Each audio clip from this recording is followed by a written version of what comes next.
Hi everybody, this is Diana, aka Pop Culture Diva 42, and this is going to be another little commentary video. And shockingly enough, it's not going to be about Star Trek. It's going to be about the other great science fiction love of my life, Star Wars. This all started with an article that I read which basically said that Hunger Games is the new Star Wars. Now, never mind the fact that this article got it completely wrong by comparing elements and characters from the original trilogy with elements and characters from the Hunger Games, because this did nothing for me except prove the fact that Star Wars did it first and it probably did it better. But of course you can make comparisons between Star Wars and a whole bunch of other stuff. I think the most popular comparison is Star Wars and the Harry Potter series. But this did make me think about the idea of having another movie come along or another series that did what Star Wars did, namely revolutionize movie making and revolutionize the way that people interact with movies. Another movie that would become such a pop culture phenomenon that it would affect like tens of generations to come. And honestly, my theory is, and feel free to debate with me on this, that we will never have another phenomenon like the Star Wars phenomenon. And that has to do with a bunch of reasons, most of them pertaining to how the movie production process changed and how movie audiences changed. Now, first of all, movies today, the way that movies get made today is very different than the way they were produced in the 70s or even in the 80s. You know, movie studios today most of them are owned by big giant corporations. So you have a lot more people to answer to when you take on an ambitious revolutionary project. And also, it's kind of hard to find those kinds of projects because everything has gotten so expensive and you have all these people to answer to that movie studios are just less likely to take big chances on new original material because nobody wants to be that guy that makes the new Green Lantern or makes the new John Carter of Mars, John Carter, period. Although things like that do happen, but because they're banking on stuff that's already known, they take brands that are already known and they still manage to find a way to mess it up. Now imagine if somebody like George Lucas comes along and says, I have this idea for something that will completely revolutionize movie making, and you know, if by some miracle somebody says yes, have millions of dollars to make, you know, that movie that will completely change the lives of people forever. Even if you have a person that comes with that script, then you will have the director putting his input and the actors and the producers.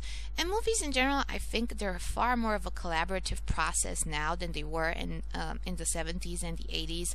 Now, unless you're a big director like a Spielberg or a Ron Howard or Martin Scorsese, chances are that you have to put up with a lot of crap to make your movie not the best movie it can be, but just have your movie see the fucking light of day, because you have all these people chiming in, giving their input, changing the story, even actors that are going like, I don't think my character would do that, and stuff like that. So eventually your dream idea, your amazing original idea, is gonna get diluted into something familiar anyway. The only thing that changed more than movies are movie audiences. For one thing, movie audiences today are very fragmented and they consume content from a variety of mediums and a variety of ways, different variety of content, you know, on the internet and on television, that everybody, like today, it's a lot harder to get everybody on board with the same thing. And there's always there's a big push for a critical approach to everything. And even if you have your own little slice of people that you think, you know, I will make this movie and at least I know that the science fiction fans will like it or that something fans will like it, I know that in this world of fragmented audience there will be some portion of the population that will definitely be receptive to what I'm doing. But even if you have that, with the way that audiences are engaged today in every aspect of the production, like, you know, you have people going on movie blogs and movie websites and YouTube channels, and everybody is chiming in with their opinion, like, oh, what is he doing?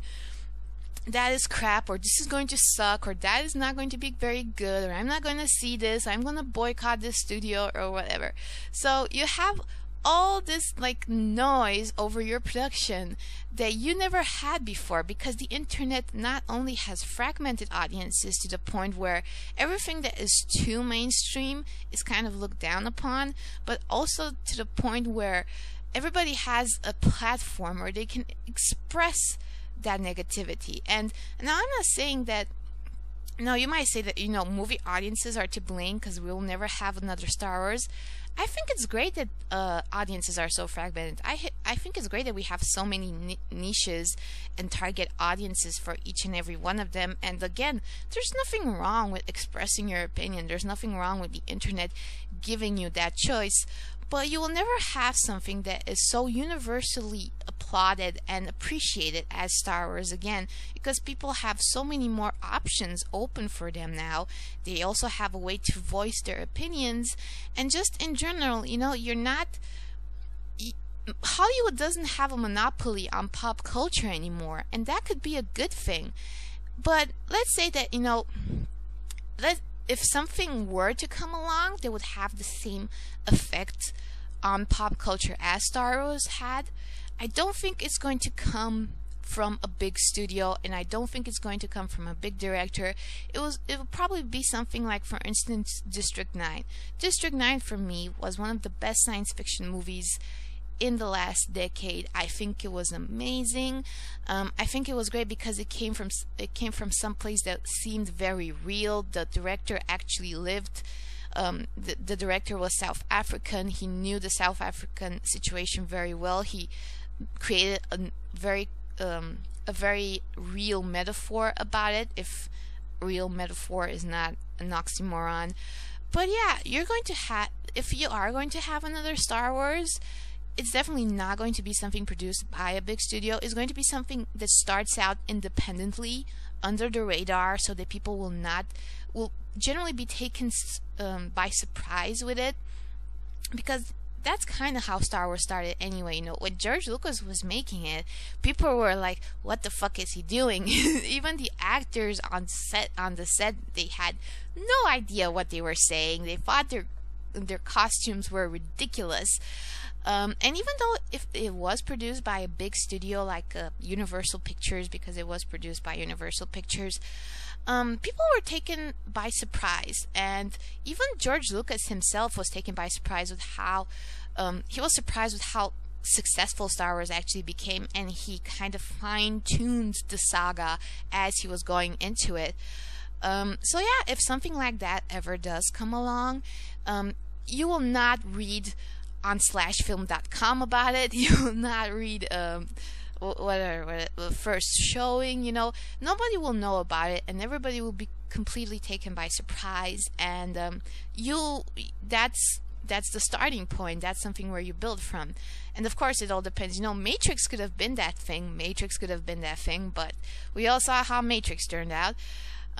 So basically, it's about the underdog. Honestly, I think to have a new Star Wars, you would have to bet on the underdog. Is what I'm getting at.